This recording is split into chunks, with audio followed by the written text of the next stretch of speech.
Business Brain, episode 602 for Wednesday, November 27th, Drinksgiving 2024.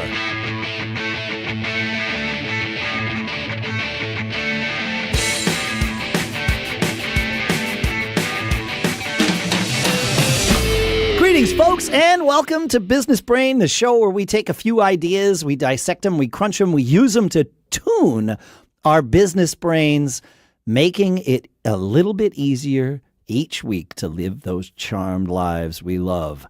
Sponsors for this episode include Incogni.com/brain. That's where you can go and use code BRAIN to get 60% off an annual plan. We'll talk more about that in a little bit. For now, here as usual in Durham, New Hampshire, I'm Dave Hamilton. And I'm out here in Northern California still. I'm Shannon Jean, and I'm happy to be here, man. Yeah, happy cheers to Drinksgiving here. So, I love that. We sure. had our Friendsgiving last Friday night, which was terrific. It was great. It was that's really awesome. Cool. Yeah. This show is supported by all of you, by listening, by engaging, by sending in your emails. It's certainly supported by our sponsors, but we don't have sponsors without you listening, engaging, sending in emails, reviewing the show. And so thank you to everyone, all of you who listen and all of you who engage and all of you who support the show in any way that you can. And one really easy way to support the show is to send us a review like Josh from Charlotte did. He said 5 stars, great information, love this show for the great information shared in a succinct manner. Thank you for saying that. Sweet. Josh. Yeah, thanks, amazing. Josh. That's cool. Yep. And businessbrain.com/review. That's where you can go, and it's as easy as Josh made it sound. So thank you for Terrific, man. Yep. Hey, I came across, or I'm working on this new project, and it's a course teaching. I've done a bunch of guides, but this is really the most kind of robust course I've ever developed. Okay, fair. Yeah, very different. The guides are quicker, put up, and all this kind of stuff. And as part of the process, I need to build a landing page to send people to learn about the course, sign up, and all this kind of stuff.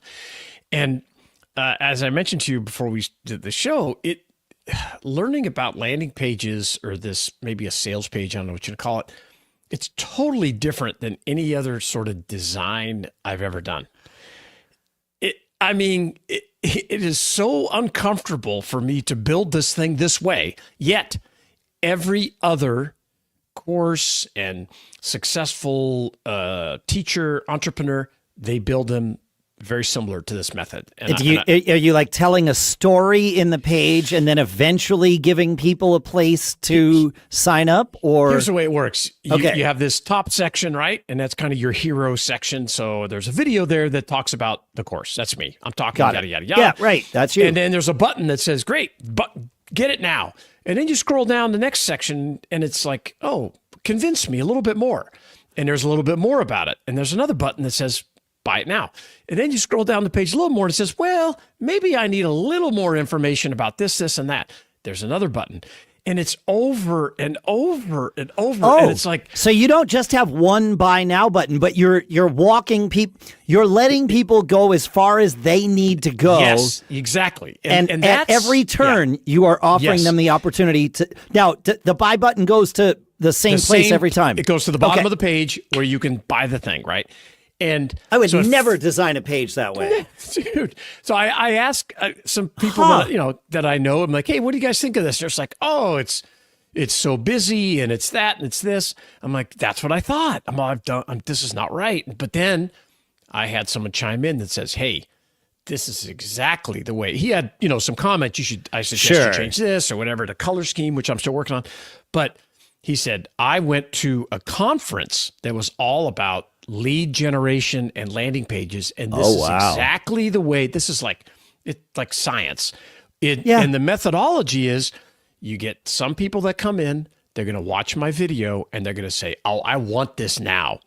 But there'll be other people that say, well, I want to learn a little bit more. And then they'll buy it. And then the next group will say, I still don't believe it. I want some testimonials. And then they'll buy it. And it all the way down the page to the end where you're just like, hey, here's everything. If you still You've had it all. You've had it all. But it is scrolling through your phone, I feel like it never ends. And this comment, I think that might be the point. yes, that's his comment. He's like, oh yeah, it's as much as you want or as little as you want. And he's like, you're going to get, and we track the call to action buttons, each have their own tracking, of course. So you can see who's, how many people are buying in the first section and the second and the third and the fourth and the fifth and the sixth and seventh and eighth. And it's so weird. I can't wait to hear about your metrics on this. Yeah, no, I mean, it makes sense, right? I guess we were having a conversation. It was actually with one of our agency partners. They're bringing on a new client that's new to the agency, and we're one of the first shows. One or more of our shows is the first things that they're pitching because they know our shows perform, and we're gonna put on a good face that's gonna make the agency look good to their client, right? So, but it's very early in the relationship between the agency and this client, and so it's like we give them all the information, and they come back, and it's like, oh, well, what about this, and what about this, and what is the job description of the people that listen to this show, and finally, I said, it reminded me of many other things in life, but one of them specifically was the whole mortgage process, where they will just keep asking for information until the day the note is supposed to close, right? Like that's because then they have no reason to ask after that date. And I've learned with mortgage brokers or banks, lenders in general, that I tell them right up front, you have until this day, which is usually like 2 weeks before it's supposed to close, to ask me for anything you want. Yeah. And I will get it to you. But after that day, the only thing you can call and tell me is that you will not be writing me the note. You don't have enough information. Yeah. And that way I know I have time to go to somebody else. Because I can't have you dragging this along up until the end. And I know that's a good. I like that strategy. That's really smart. Yeah, it stops the tire kicking, and that's what you're actually encouraging the tire kicking with your funnel. But you don't get to. Well, the difference is you don't get to be there with them in the moment in an interactive conversation. So you have to set it up so that they feel comfortable with you. Like when I tell the bank, I come in super confident. I know that this is going to work. I also know you need information. We're going to draw a line on this date that seems so far into the future the day I say it. Yeah, of course. But when it happens, they're like, what do you mean? Like, oh, don't you remember? Oh, yeah, we do remember. I'm going to use that trick. It's great. And it works most of the time. Sometimes they'll say, well, we can't do it without this. And then I get to decide, am I going to walk away or am I going to bend my own rules? And it's fine. Like either way, I have no ego in this. It's just I need to stop I need to know that it's going to happen. I got other things to worry about. But you're encouraging that very natural human behavior of tire kicking. Yeah. Right. And I say tire kicking because that's what people that are buying cars, they already have all the information they need. And then they kick the tires one more time to make sure that this is the right car. It's like, dude, you already freaking know everything. It's fascinating. And I was so happy that someone in my peer group that had, has experience doing this stuff, it was like, oh no, you're right. I was like, oh, okay. Because I was trying to use these best practices and I was like, how can these be best practices? But they are. And some of the people that, do millions of dollars in courses, when I go look at those pages, they look just like this. Just like that. So it's cool. So I'm learning something new, which is always really important to me. That's what I'm here for, man. All right, folks. You know what's worse than spam in your inbox? Spam in your life. That's what happens, though, when data brokers grab your personal info and toss it around like confetti at a bad party. But don't worry. Our sponsor, Incogni, is here to clean up the mess. Imagine this. Your data is out there doing shady backroom deals with marketers, identity thieves, and who knows who else. Incogni steps in like a top-tier negotiator and says, not on my watch. They contact data brokers, demand your info be deleted, and keep them from creeping back for seconds. It's like having a digital bodyguard for your identity. And here's one of my favorite parts. Incogni is automated. You sign up, grant them permission, and let them do all the heavy lifting while you sit back with your coffee or your cocktail, whatever you like. Oh, and you can extend this protection to 4 friends or family members with their plan. That's right. One subscription can cover your inner circle too. So why procrastinate? We talk about this on the show. Don't procrastinate. Take your personal data back with Incogni. Use code BRAIN at incogni.com/brain and get 60% off an annual plan. That's code BRAIN at incogni.com/brain and get 60% off an annual plan. Your privacy deserves VIP treatment, and our thanks to Incogni for being there to provide it and for sponsoring this episode.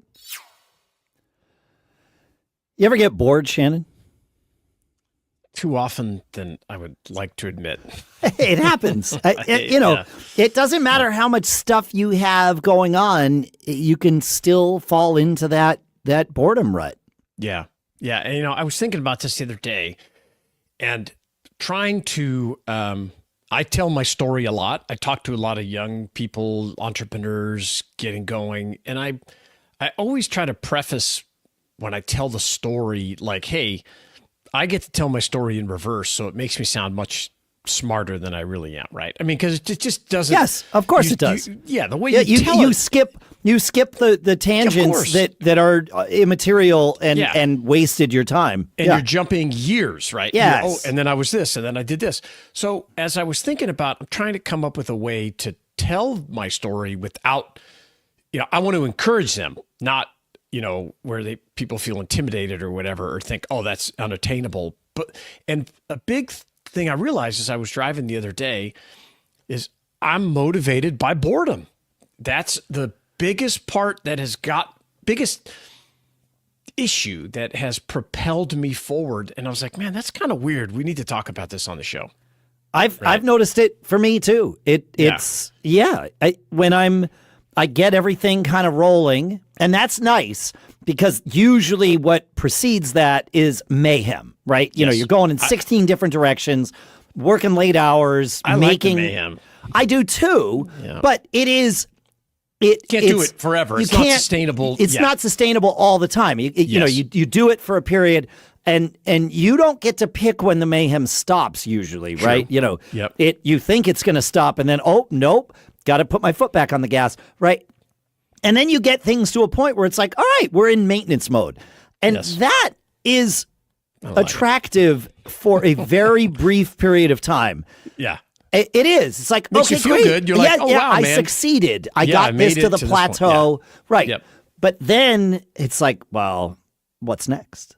What's next? And that's what, looking back, with my first business, and it grew, and it was all kinds of challenges. And we moved, the first 5 years, I think we moved almost every year. We just kept growing and growing and growing. It was chaos. It was mayhem. Mm-hmm. And I really thrive in there because I'm just like, look at this. This is amazing. Da, da, da, da. But it drives a lot of other people crazy. Yeah. But once we got to a certain size and hit that maintenance mode, I kind of found myself sitting in my office without much to do. And that is you succeeded. Yeah, but it was kind of scary for me the first time because I was like, wow, is that it? Is this?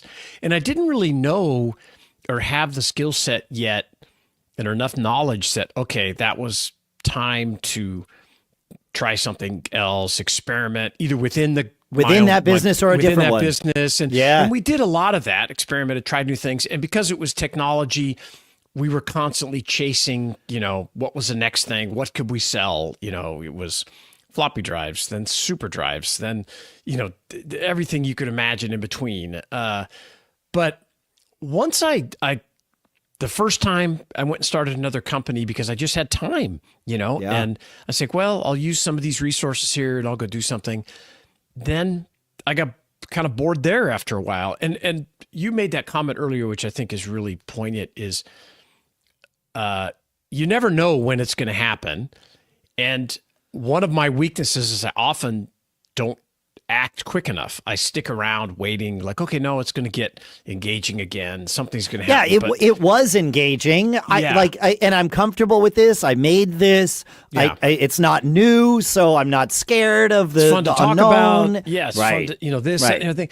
And then, but the first time, and I've said this on the show, I think before, is my wife pointed out, it was like, hey, number one, nobody wants to hear your entrepreneurial BS. Don't walk around freaking out the employees, because I would be like, hey, don't you want my job? Let's do something different. And they'd look at me like, no, I don't want your job, dude. I want 100% a paycheck. No. Yeah. Correct. So I have to stop that, because I realized I was really talking to myself, right? Because I was bored. But it's like I know we've done episodes on it. Yeah. It's probably worth doing it again at some point.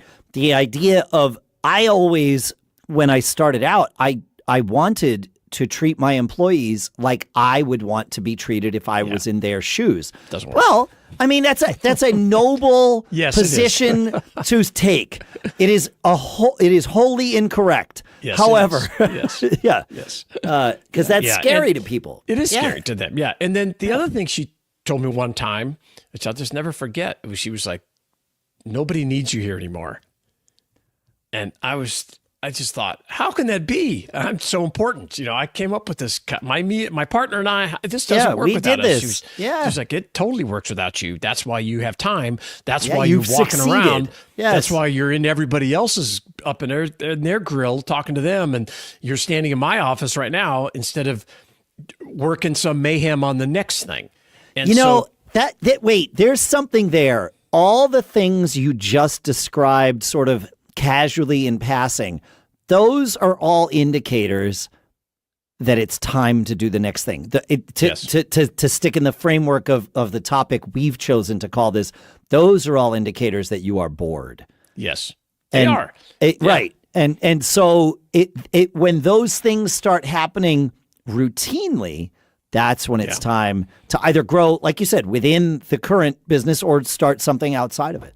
Yeah, because I'd be walking around the warehouse and I could just see people look at me like, what is he doing back here? Why is he here? Is this some project? Get him out. Yeah, nobody wants the boss around. It's just the way it is, and nobody wants you there. Be. Yeah, you try to barbecue for everybody on Friday so you can come together. They're fine with that. Yeah, if you're looking over their shoulder, they're like, hey, what's the deal? Am I doing something wrong? Yeah, that's it. Exactly. Am I doing something wrong? Yeah, am I doing something wrong? So I think that's the key takeaway here from this episode is knowing what those symptoms of, quote, being bored or that you need to go out and, like in my case, I wanted to jump back into the mayhem.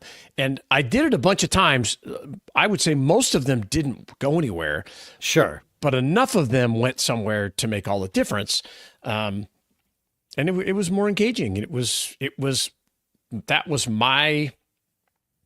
the way I like to operate. Yeah. I just had to learn that nobody else is crazy and has my lizard brain and wants to jump around to 50 different things. So I mean, you will occasionally, very occasionally, find an employee who has that tendency, and that's great. You can leverage that, or usually leave, or encourage them to go start their own thing. Yeah. Well, eventually, that's what will happen, and that's great. It is. Yeah, but it's a different mindset, and both are. I was going to say both are okay. Both are necessary. It's what makes things work. I guess so. And it's not that it's unique to me. It's just my experience. And I thought I'm going to use this concept more as I discuss, the journey that I've been on and how it wasn't just like I had this plan of, okay, I'm going to start this business and I'm going to start that business and I'm going to start that. It was, okay, this is working. Or if it's not working, I have to double down and keep going or change it. But once it was working, it was kind of time for me to step aside to let everybody else do it. That was better at maintenance and the management of it. I'm a way better leader than I am manager.